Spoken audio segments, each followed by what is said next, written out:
프란치스코 교황의 방안으로 우리 사회의 크고 작은 변화들이 이렇게 기대가 되고 있습니다. 특히 교황께서 강조하신 가난한 이들, 소외된 이들에 대한 우리 사회의 시각과 또 접근에 과연 어떤 변화를 가져올지 관심이 좀 모아지고 있는데요. 교황 방안을 계기로 돌아본 우리 사회의 그 빈곤 문제, 사단법인 참누리 빈곤문제연구소의 서병수 소장을 모시고 좀 이야기를 나눠보겠습니다. 네, 서병수 소장님 나와 계십니까? 네, 나와 있습니다. 네, 안녕하십니까. 먼저 프란치스코 교황님의 방안에 대해서 좀 어떻게 지켜보셨습니까? 예, 지난 주말 교황님의 일정을 따라 TV 보는 것으로 보냈습니다. 네. 수많은 인파가 광화문에 모인 것을 보고 굉장히 감동을 받았습니다. 네. 아마 우리 국민 모두가 진심으로 교황님의 방안을 환영하고 기뻐하고 있다는 느낌을 받았습니다. 네. 교황님의 방안이 또 우리 사회에 희망과 어떤 용기를 줄 수 있기를 많은 분들이 좀 기대하고 바랬고요. 주말에 저희 평화방송 TV의 시청률이 1위를 했거든요.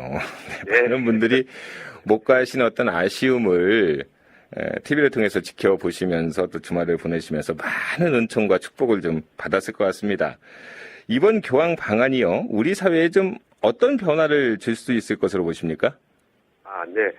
저는 프란시스코 교황께서 가난한 이를 위한 교회가 되어라, 또는 가난한 사람들의 절박한 요구를 해결하라, 이와 같은 직설적으로 아주 명료하게 말씀하시는 말씀을 듣고 아주 통쾌한 느낌이었습니다. 네, 통쾌하셨다. 또 이런 느낌을 또 전해주셨네요. 보통 대부분 말을 애둘러서 하고 네. 감정적으로 표현하지 않습니까? 예. 교황님은 바로 직설적으로 전해 주시니까 네. 아주 마음이 시원했습니다. 어떤 분은 정말 따뜻하고 정말 시원했다. 네. 물론 그런 말씀하시는 분들도 많으셨어요. 네. 네. 그래서 감동이었다, 파격이었다 이런 얘기도 많이 하시고요. 네, 네. 그래서 아마 국민들도 또 천주교인들도 이에 공감하기 때문에 네. 비바 파파라는 연호로 다 화답하고 있다고 저는 봅니다. 네. 말은 결국 우리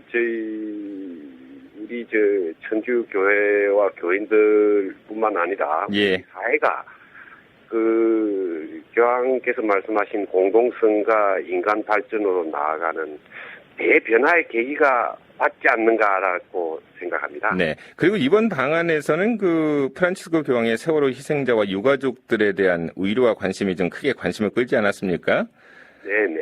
세월호 유가족이 우리 사회에 어떤 의미와 좀 메시지를 이렇게 던지고 있다고 보시나요? 예, 세월호 참사는 우리 사회체가 철저한 사익 추구로 인해 가지고 네. 총체적으로 부실화됐다는 것을 보여주는 사태였습니다. 네. 우리 사회가 위험 사회이고 불신 사회고 흉년 경시 사회로서 단적으로 말씀드리면 나쁜 사회라는 것을 보여주고 있죠. 네. 세월호 유가족들은 피해자들이고 우리도 이미 피해의 잠재 대상자가 아닙니까? 근본에 세월호 유가족들이 이 사회 안전장치의 부실화 원인을 끝까지 파헤치려고 하는 십자가를 네. 대신 지고 있다고 저는 생각합니다. 예. 그래서 우리 사회는 이 세월호 유가족의 울부짖음에 교황님의 말씀과 같이 연대성을 가져야 할 것이라 그런 메시지라고 생각합니다. 네, 연대성을 가져야 된다. 프란치스코 교황께서는 방한 기간 동안에 평소처럼 가난하고 소외된 일에 대한 어떤 관심과 배려를 강조하셨습니다. 근데 우리 사회에서 복지 사각지대에 놓인 가난하고 소외된 이들이 상당히 많죠. 네, 네. 우리나라 빈곤은 사실상 1993년부터 커지기 시작했습니다. 그리고 IMF 위기하고 세계화를 거치면서 소득 양극화가 두드러지면서 네. 근로빈곤이라는 새로운 빈곤도 나타났죠. 2012년 예. 시장 소득 빈곤 위험률이라고 소위 사람들 소득을 쭉 열을 지어놔서 크기 순으로 가운데 소득, 그걸 중위소득이라 하는데 그것의 50%, 네. 한 125만 원 수준을 이제 빈곤성 기준으로 보면은 예.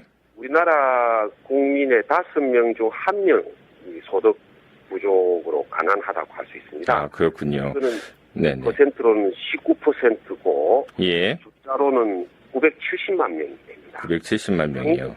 아주 상당한 규모입니다. 그렇지만 문제는 네네. 이들의 극히 일부만 지원받고 예. 한 700만 명 이상이 복지 사각지대에 있다는 것이. 네. 그렇다면은 그 가난하고 이렇게 소외된 이들에게요. 어떤 꿈과 희망을 주는 구체적인 방안들 어떻게 좀 모색을 해야 한다고 보십니까? 크게 두 가지로 말씀드릴 수 있습니다. 첫째는 이때까지 양적 성장 정책을 해왔는데요. 예. 이것을 지금은 삶의 질 지표로 대체를 해서 네. 이제 시 경제 정책을 바꿔야 됩니다. 예. 질적으로 바꿔야 된다는 게 하나 있고요. 네. 두 번째는 복지 제도의 근본적인 개혁인데요. 지금 국민기초생활보장제도가 있습니다만은 이것이 제대로 작동을 하고 있지는 않습니다. 네. 제가 간단하게 네. 핵심적으로 솔루션을 말씀드린다면은 네. 아동, 노인, 장애인, 한부모 등 근로 무능력자들에게는 예. 관대하고 제한이 없는 충실한 기초생활보장제도를 별도로 만들어줘야 된다는 것입니다. 아, 그러니까 관대하고 제한 없는 어떤 별도의 보장을 만들어줘야 된다. 네. 네. 그리고요. 네, 나머지 이제 근로능력 계층에 대해서는 네네. 노동 적극적 노동 정책이라고 예. 일자리를 창출이 관건이다. 하는 이런 공공구조제를 별도로 실시하는 것이죠. 네, 알겠습니다. 네네. 네네. 전화 상태가 좀 좋지 못한데요. 가난한 사람들 그리고 소외된 사람들에 대한 복지 문제 이렇게 나올 때마다 자주 나오는 이야기가 이제 재원 문제 아니겠습니까?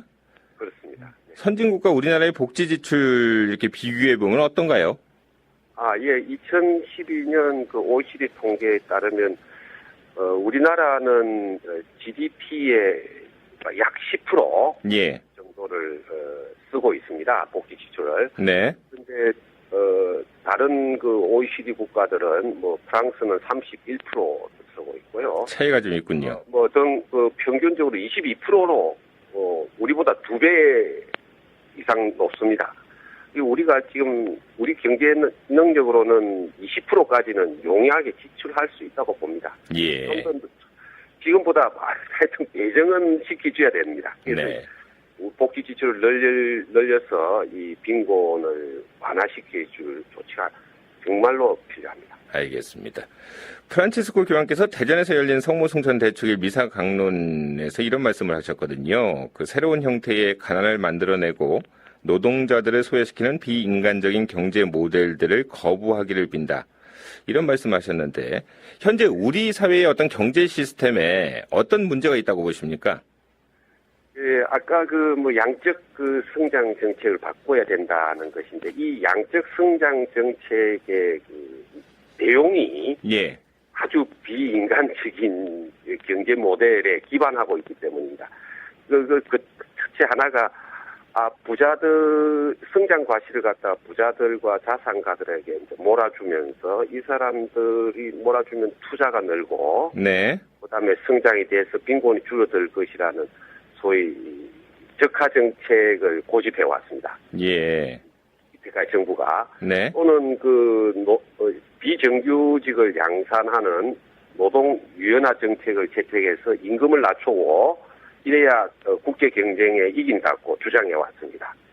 그리고 또 수출 기업에 유리하게 고환율 정책을 실시했고 부자 감세도 했습니다. 왜냐하면 이 사람은 부자 감세하면 더 투자한다고 생각했습니다. 네. 이와 같이 양적 성장 정책의 내용은 전부 다 보면은 대중을 빈곤화시키는 성장 정책입니다. 네. 이것이 바로 비인간적인 경제 모델이라는 거죠. 그렇습니다. 그래서 최근에는 유럽과 같은 데서는 삶의 질, 아까 말씀드렸던 삶의 질 지표로 예.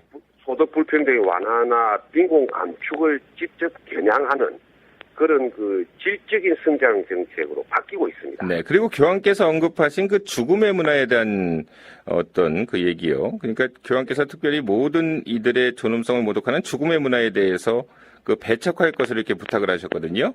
네네. 네. 이 부분도 우리가 좀 받아들여야 되겠죠. 좀 새겨볼 만한데요. 네, 저는 그 이 죽음의 문화가 교황께서는 그 인간 존엄성을 해치는 예. 것을 그 죽음의 문화라고 말씀하시는데 네네. 인간의 존엄성을 그 저해하게 되는 그 근본적인 배경은 한꺼풀 더 들어가면은 예. 사실상 그 사익을 지나치게 추구하는 사회의 문화가 있다고 저는 생각합니다. 예. 이 사익은 어떻게 하면 공동선이라든지 공익과 이렇게 균형을 이루어야 되는데 네네.